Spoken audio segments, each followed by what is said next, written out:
ಕಲಬುರಗಿ ಜಿಲ್ಲೆಯ ನಂದಿಕೂರು ಗ್ರಾಮದಲ್ಲಿ ಕಲ್ಯಾಣ ಕರ್ನಾಟಕ ಪ್ರದೇಶ ಅಭಿವೃದ್ಧಿ ಮಂಡಳಿ ವತಿಯಿಂದ 2022-23ನೇ ಸಾಲಿನ ನಂದಿಕೂರು ಗ್ರಾಮದ ನೂತನ ಸರ್ಕಾರಿ ಪ್ರೌಢಶಾಲೆ ಅಡಿಗಲ್ಲು ಸಮಾರಂಭಕ್ಕೆ ಕೆಕೆಆರ್ಡಿಬಿ ಅಧ್ಯಕ್ಷರು ಹಾಗೂ ದಕ್ಷಿಣ ಮತಕ್ಷೇತ್ರದ ಶಾಸಕರಾದ ಸನ್ಮಾನ್ಯ ಶ್ರೀ ದತ್ತಾತ್ರೇಯ ಸಿ ಪಾಟೀಲ್ ರೇವೂರವರು ಈ ನಂದಿಕೂರು ಗ್ರಾಮದ ಸರ್ಕಾರಿ ಶಾಲಾ ಕಟ್ಟಡ ಶಂಕುಸ್ಥಾಪನೆ ಹಾಗೂ ಪೂಜೆ ನೆರವೇರಿಸಿದರು.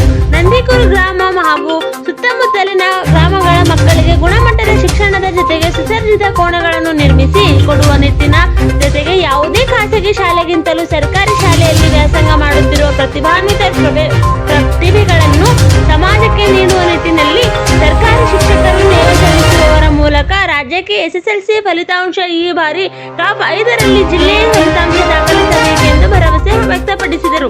ಗ್ರಾಮದ ಸರ್ವಾಂಗೀಣ ಅಭಿವೃದ್ಧಿಗಾಗಿ ಪಕ್ಷಾತೀತವಾಗಿ ಗ್ರಾಮದ ಚುನಾಯಿತ ಪ್ರತಿನಿಧಿಗಳು, ಮುಖಂಡರು, ಶಿಕ್ಷಣ ಪ್ರೇಮಿಗಳು ಕೈಜೋಡಿಸಬೇಕೆಂದು ಕರೆ ಕೊಟ್ಟರು.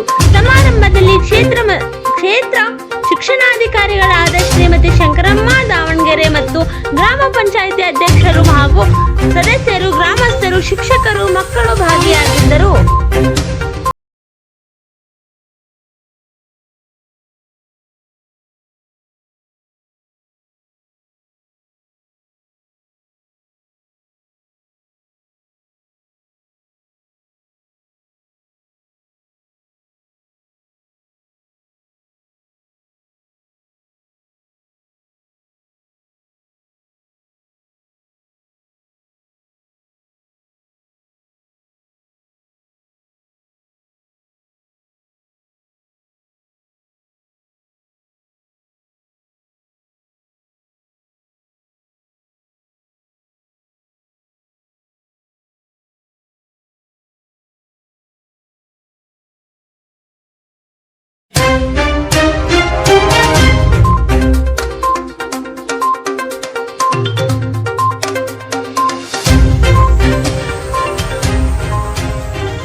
ಬೇರೆ ಬೇರೆ ಅನೇಕ ಯೋಜನೆಗಳನ್ನ ತಂದಿದ್ರಿ. ಆದ್ರೆ ನಮ್ಮ ಮಕ್ಕಳಿಗೆ ಒಂದು ಗುಣಮಟ್ಟದ ಶಿಕ್ಷಣ ಸಿಗ್ಬೇಕಾಗಿದೆ, ಒಂದು ಒಳ್ಳೆ ಕಟ್ಟಡ ಬೇಕು, ಒಂದು ಒಳ್ಳೆ ಶಾಲೆ ಆಗ್ಬೇಕು, ಅದಕ್ಕೆ ನೀವು ಅನುದಾನ ಕೊಡಬೇಕು, ಅದಕ್ಕೆ ಸಹಕಾರ ನೀಡಬೇಕು ಅಂತ ಹೇಳಿ ಎಲ್ಲರೂ ಬಂದು ಊರಿನ ಜನರು ಪಕ್ಷಾತೀತವಾಗಿ ಒಗ್ಗಟ್ಟಿನಿಂದ ಬಂದು ಆ ಒಂದು ಕಾರ್ಯ ನೀವು ಮಾಡಬೇಕು ಚುನಾವಣೆಗಿಂತ ಮುಂಚೆ ಅಂತ ಹೇಳಿದ್ರು.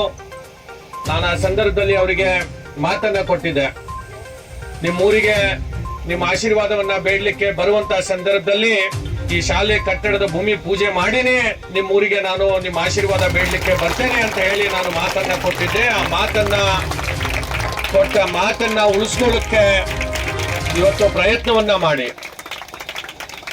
ಸುಮಾರು 50 ಲಕ್ಷ ರೂಪಾಯಿದಲ್ಲಿ ನನಗನ್ಸುತ್ತೆ ಸರ್ಕಾರದಲ್ಲಿ 1 ತಿಂಗಳಿನಲ್ಲಿ ಭೂಮಿ ತಗೊಂಡು ಸರ್ಕಾರಿ ಯೋಜನೆಯನ್ನ ಸ್ಯಾಂಕ್ಷನ್ ಮಾಡಿಕೊಂಡು ಇವತ್ತು ಭೂಮಿ ಪೂಜೆ 1 ತಿಂಗಳಲ್ಲಿ ಆಗ್ತಾ ಇದೆ. ನನಗನ್ಸುತ್ತೆ ಇಡೀ ಸರ್ಕಾರದ ಸಿಸ್ಟಮ್ ನಲ್ಲಿನೇ ಇದು ಮೊದಲನೇ ಕಾರ್ಯ ಅಂತ ಹೇಳಿ ನಾನು ಈ ಸಂದರ್ಭದಲ್ಲಿ ಹೇಳಬೇಕಾಗತ್ತೆ. ಅಷ್ಟೊಂದು ವೇಗವಾಗಿ ನಾವು ಈ ಕೆಲಸವನ್ನ ಇವತ್ತು ಪ್ರಾರಂಭ ಮಾಡ್ತಾ ಇದ್ದೇವೆ. ನಮ್ಮ ಅಧ್ಯಕ್ಷರು ಹೇಳ್ದಂಗೆ ನಾವು ಹಿಂದೆ ಕಲಿಕಾ ಹಬ್ಬ ಇಡೀ ನಮ್ಮ ಜಿಲ್ಲೆ ಹಬ್ಬವನ್ನ ನಮ್ಮ ಮಕ್ಕಳ ಜೊತೆಯಲ್ಲಿ ಇಲ್ಲಿ ಮಾಡುವಂತ ಸಂದರ್ಭದಲ್ಲಿ ಆ ಶಾಲೆಗೆ ಹೋದಂತ ಸಂದರ್ಭದಲ್ಲಿ ನಾವು ನಿಮ್ಮ ಸಮಸ್ಯೆಯನ್ನ ಆಲಿಸಿ ನಿಜಕ್ಕೂ ಅಲ್ಲಿ ತಳೆದ ಒಂದು ಕೊರತೆ ಇರೋದ್ರಿಂದ ಇವತ್ತು ನಮ್ಮ ಮಕ್ಕಳಿಗೆ ತೊಂದರೆ ಆಗ್ತಾ ಇದೆ ಅಂತ ಅನ್ನುವ ನಿಟ್ಟಿನಿಂದ ನಾವು ಈ ಒಂದು ಯೋಜನೆಯನ್ನ ತಂದು ಇವತ್ತು ಕೆಲಸ ಮಾಡ್ತಾ ಇದ್ದೇವೆ. ನಮ್ಮ ಇಂಜಿನಿಯರ್ಗಳಾದಂತ ಸೌರಭ್ ಅವರು ಬಂದಿದ್ದಾರೆ. ನಾನು ಅವರಿಗೆ ಒಂದು ಒಳ್ಳೆ ಮಾಡೆಲ್ ಸ್ಕೂಲ್ ಆಗುವಂಗೆ ಅವರು ಇದನ್ನು ಡಿಸೈನ್ ಮಾಡಬೇಕು. ಮತ್ತು ಯಾವ ರೀತಿ ಪ್ರೈವೇಟ್ ಶಾಲೆಗಳು ಇರ್ತವೆ, ಸುಮ್ಮನೆ ನಾವು ಶಾಲೆ ಕಟ್ಟೋದು ಅಂತಂದ್ರೆ ಸುಮ್ಮನೆ ರೂಮ್ಗಳು ಮಾಡೋದು ಅಷ್ಟೇ ಅಲ್ಲ, ಅದು ಹೊರಗಡೆಯಿಂದಾನು ಕೂಡ ನೋಡ್ಲಿಕ್ಕೆ ಬಹಳ ಸುಂದರವಾಗಿ ಏನೋ ಒಂದು ಯಾವುದೋ ಪ್ರೈವೇಟ್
ಮಾಧ್ಯಮ ಲೋಕದ ಮನ್ವಂತರ ಶೋಷಿತರ ದಿಟ್ಟ ಧ್ವನಿಯಾಗಿ ನೈಜ ಸುದ್ದಿಗಳ ಅನಾವರಣದೊಂದಿಗೆ ಪೊಲೀಸ್ ವರ್ಲ್ಡ್ ಪತ್ರಿಕೆಯ ಜನಕ, ಪೊಲೀಸರ ಪರ ಹೋರಾಟಗಾರ, ಕರ್ನಾಟಕ ಪೊಲೀಸ್ ಮಹಾಸಂಘದ ಸಂಸ್ಥಾಪಕರಾದ ವಿ ಶಶಿಧರ್ ಇವರ ಸಾರಥ್ಯದಲ್ಲಿ ಅತಿ ಶೀಘ್ರದಲ್ಲಿ ನಿಮ್ಮ ಮುಂದೆ ಮೂಡಿಬರಲಿದೆ ಪೊಲೀಸ್ ವರ್ಲ್ಡ್ ಸುದ್ದಿವಾಹಿನಿ.